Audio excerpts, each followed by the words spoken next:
नमस्कार। मैं वीके शास्त्री अपने चैनल के माध्यम से आप सभी दर्शकों का बहुत बहुत स्वागत करता हूं। आज के इस वीडियो में हम बात करेंगे तुला राशि के जातकों की कुंडली में बनने वाले एक ऐसे राजयोग के बारे में जो किसी भी जातक की जन्म कुंडली में बन जाए तो उसे धन संपदा, मान सम्मान, दाम्पत्य सुख, माता पिता, भाई बहनों का सुख, संतान सुख और भाग्य का साथ, ये सब कुछ जीवन भर मिलता रहता है। ये राजयोग है गज केसरी राजयोग, जो कुंडली में गुरु और चंद्रमा की युति या दृष्टि संबंध से बनता है। साथ ही साथ चंद्रमा पर बुध या शुक्र की दृष्टि पड़ने से भी ये राजयोग बनता है। आपकी गोचर कुंडली में भी ये राजयोग हर महीने कुछ विशेष तिथियों पर बनता है, लेकिन आपको इसकी जानकारी नहीं होती, इसलिए आप इसका लाभ नहीं ले पाते। पिछले महीनों में गुरु राहु का चांडाल दोष बन रहा था, इसलिए मैंने गज केसरी राजयोग के वीडियो अपलोड नहीं किए थे। अब देवगुरु चांडाल दोष से मुक्त हो चुके हैं, अंश बल से भी मजबूत हैं और इस समय गज केसरी राजयोग का पूरा लाभ देने की स्थिति में हैं।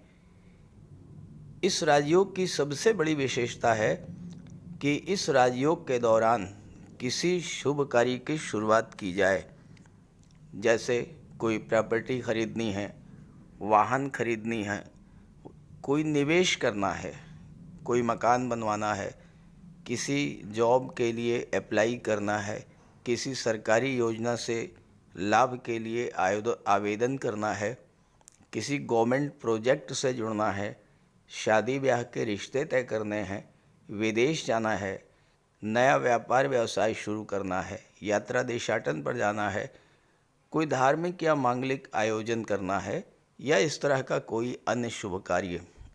अगर इस राजयोग के दौरान उस कार्य की शुरुआत की जाए तो सफलता और लाभ के प्रबल योग बनते हैं। इसी उद्देश्य को लेकर ये वीडियो अपलोड कर रहा हूँ, ताकि आपको शुभ समय और शुभ मुहूर्त की जानकारी हो सके। आप शुभ समय पर अपने कार्यों की शुरुआत करें और उसका पूरा लाभ प्राप्त करें। ये विश्लेषण आपकी चंद्र राशि के आधार पर किया जा रहा है और वीडियो के अंत में मैं आपको देवगुरु बृहस्पति के उपाय भी बताऊंगा। तो ये है तुला राशि के जातकों की कुंडली। देवगुरु बृहस्पति का गोचर कुंडली के सप्तम भाव में है। पहली डेट जब गज केसरी राजयोग आपकी कुंडली में बनेगा वो है 6 नवंबर।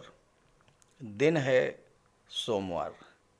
समय है बाद दोपहर 1:22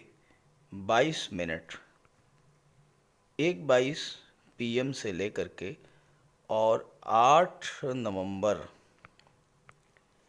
प्रातः 2 बजे तक ये राजयोग आपकी कुंडली के लाभ के भाव में बनेगा।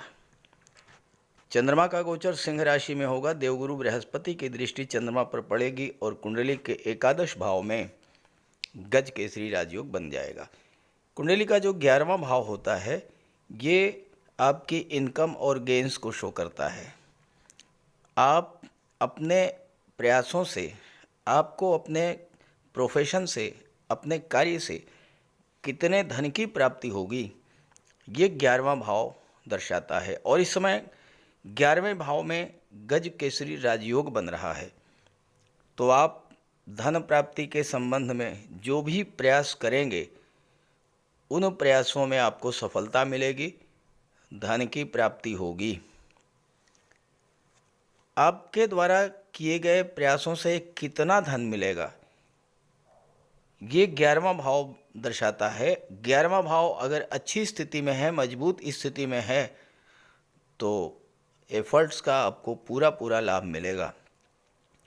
तो यहाँ पर तो गज केसरी राजयोग बन रहा है। आप धन प्राप्ति के संबंध में कोई भी कार्य कीजिएगा, कोई भी प्रयास कीजिएगा, धन मिलेगा।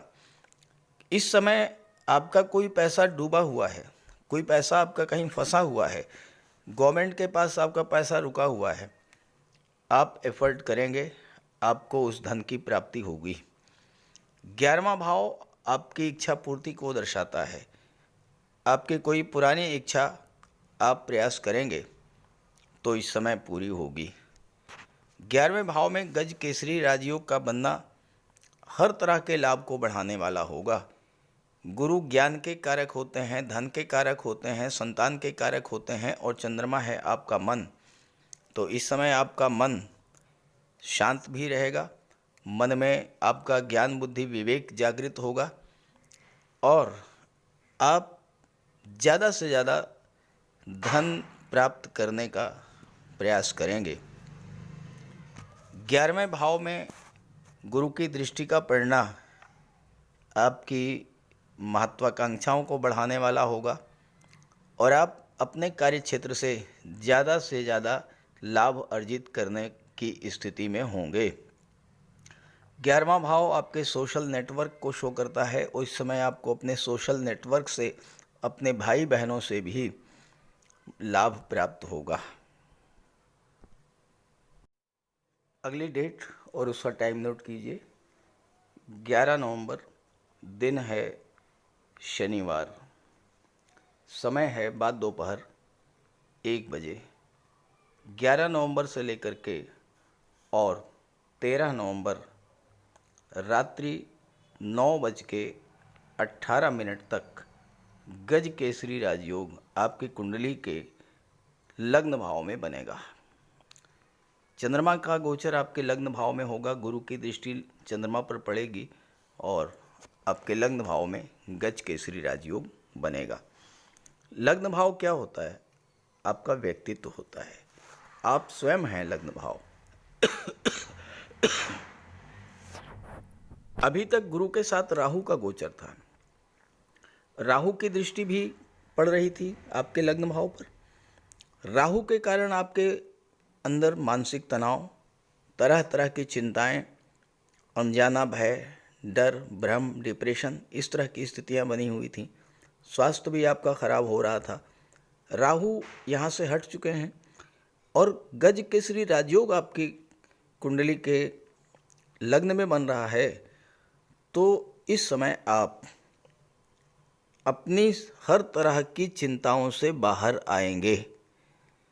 किसी तरह की कोई समस्या जिससे आप परेशान थे, धन को लेकर, स्वास्थ्य को लेकर, पारिवारिक संबंधों को लेकर, कोर्ट कचहरी के किसी मैटर को लेकर, कर्ज को लेकर, संतान को लेकर, शिक्षा को लेकर, प्रोफेशन को लेकर, कैरियर को लेकर, हर तरह की जो भी समस्या आपके मन में थी, जिन बातों से आपको डर लग रहा था, जिनसे आप भयभीत थे, वो समस्त चीज़ें जो हैं अब इस समय समाप्त होंगी।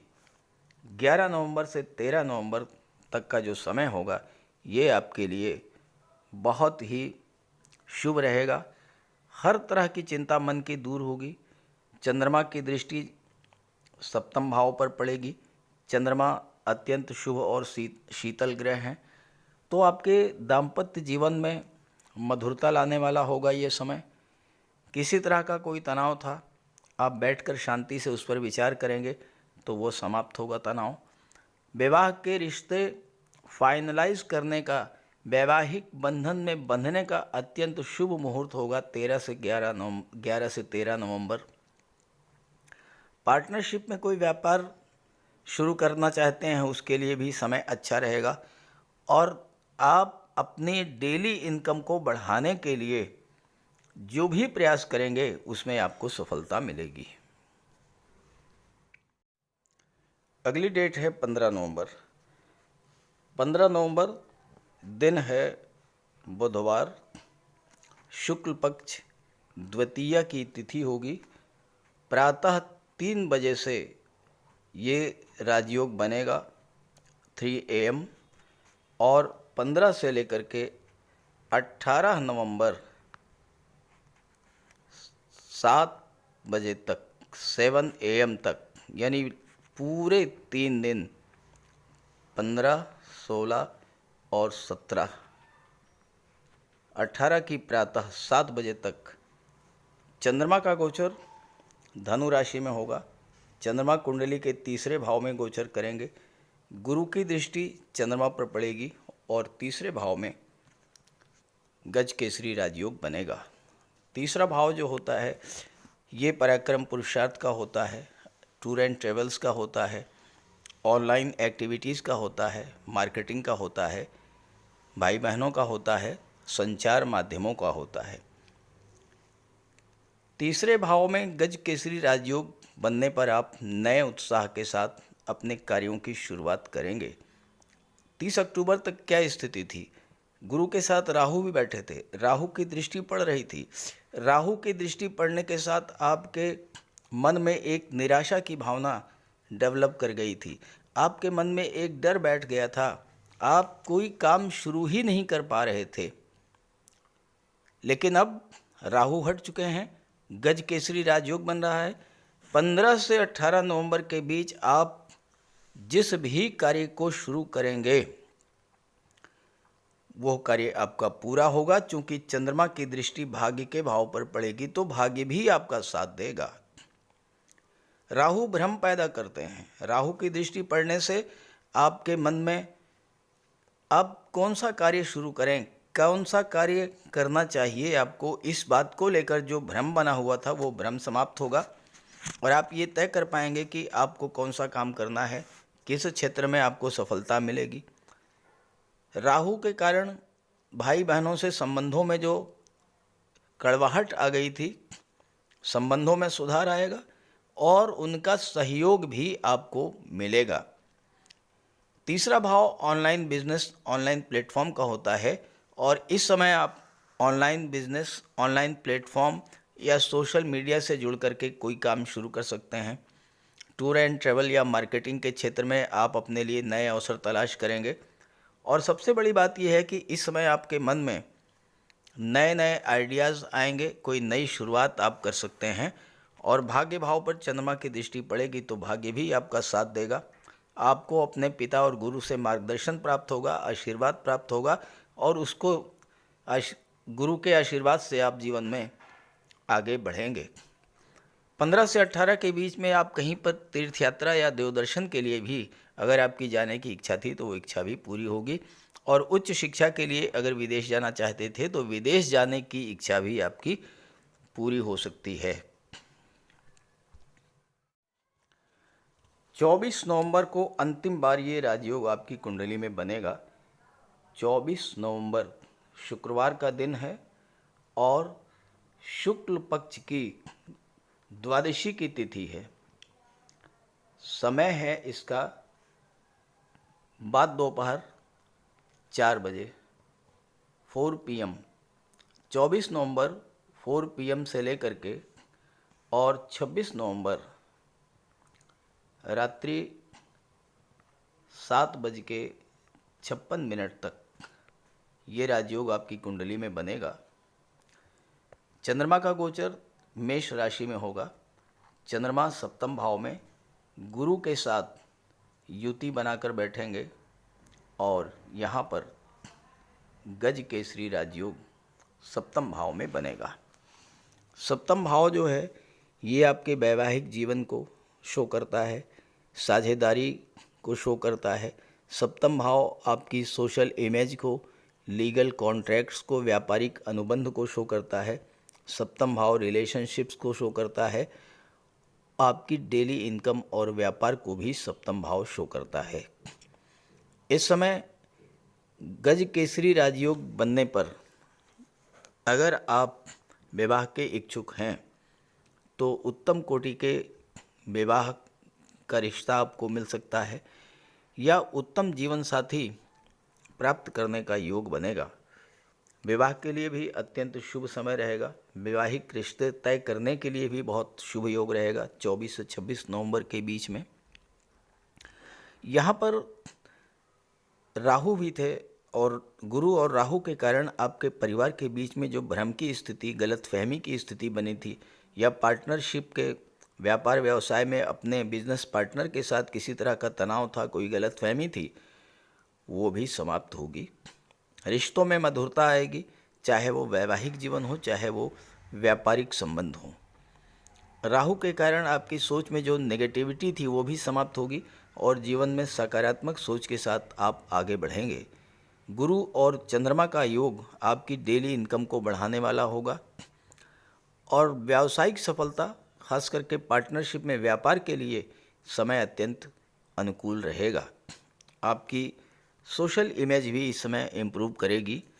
जीवन साथी के साथ संबंधों में सुधार के लिए बहुत आदर्श स्थिति रहेगी और चूँकि आपका मन शांत रहेगा, ज्ञान बुद्धि विवेक आपका जागृत रहेगा, आप दूसरे पक्ष की बात ध्यान से सुनेंगे, दूसरों की भावनाओं को समझने का प्रयास करेंगे, दूसरों की भावनाओं का सम्मान करेंगे, समस्या सुलझ जाएगी। इस योग के बनने पर आप कोई लीगल कॉन्ट्रैक्ट, कानूनी अनुबंध, व्यापारिक अनुबंध भी कर सकते हैं। रिश्तों में नई ऊष्मा और नई ऊर्जा लाने वाला होगा और विपरीत लिंगी के प्रति आकर्षण बढ़ेगा। विवाह के रिश्ते भी तय हो सकते हैं। जिन जिन डेट्स में जिस समय तक ये राजयोग बनेगा, आपको ध्यान रखना है कि आप भगवान भोले शंकर की आराधना करें, चंद्रमा का उपाय करें, चंद्रमा को अर्घ्य दें, मन को शांत रखें और देवगुरु बृहस्पति का भी उपाय करते रहें। तो बात कर लेते हैं देवगुरु बृहस्पति के उपायों पर। कुंडली में देवगुरु बृहस्पति का बहुत ही महत्वपूर्ण स्थान है, क्योंकि देवगुरु कुंडली के पंचम और नवम भाव के कारक होते हैं। पंचम भाव से संतान का विचार किया जाता है, शिक्षा का विचार किया जाता है और नवम भाव से भाग्य का विचार किया जाता है। गुरु ग्रह भाग्य के लिए जिम्मेदार माने जाते हैं और किसी भी कार्य की सफलता के लिए देवगुरु का मजबूत होना बहुत ज़रूरी है। जब कुंडली में देवगुरु मजबूत होते हैं तो भाग्य का साथ मिलता है, जिस काम में हाथ डालते हैं वो सफल होता है, विवाह समय से होता है, शिक्षा अच्छी मिलती है, गुरु की कृपा रहती है, धन की प्राप्ति होती है। तो देवगुरु के लिए कुछ उपाय बताने जा रहा हूँ, उपाय ज़रूर कीजिएगा। अगर आपकी जन्म कुंडली में गुरु कमज़ोर स्थिति में है तो आपको गुरुवार का व्रत करना चाहिए। स्नान करते समय जल में आधा चम्मच हल्दी डालकर स्नान करें। स्नान के बाद पीले रंग के वस्त्र धारण करें और साथ ही साथ केसर या हल्दी का तिलक लगाएं और गुरुवार के दिन भगवान विष्णु की उपासना करें। घर में केले का एक वृक्ष लगा लें, उसकी पूजा करें, उसकी सेवा करें। भोजन में चने के बेसन, चीनी और घी से बने लड्डू का सेवन करें और अपनी क्षमता के अनुसार पीले वस्त्र, हल्दी, शहद, धार्मिक पुस्तकें, इन सब का दान कर सकते हैं। अगर गुरु ग्रह कमज़ोर है तो पुखराज धारण करें, लेकिन इसके लिए किसी योग्य ज्योतिषी की सलाह ले लें। माता पिता, गुरु और बुज़ुर्गों का सम्मान करें, उनकी देखभाल करें और उनका आशीर्वाद प्राप्त करें। साफ सफाई रखें, गुरु की सेवा करें और दही और चावल गरीबों को खिलाएं। किसी गरीब को, किसी दिव्यांग व्यक्ति को भोजन कराएं। किसी वृद्धाश्रम में जाकर के वृद्धों के साथ कुछ समय बिताएं, उनकी समस्याओं को जानें समझें। कोई ज़रूरी नहीं है कि आप धन से ही सहायता करें, तन और मन से भी आप मदद कर सकते हैं दूसरों की, और ऐसा करने से देवगुरु अत्यंत प्रसन्न होते हैं। और जब देवगुरु बलवान होंगे तो आपको पूरा लाभ मिलेंगे। तो ये उपाय करके देखिएगा, लाभ होगा। कमेंट करके बताइएगा ताकि आपके साथियों को भी इसका लाभ मिल सके। नमस्कार।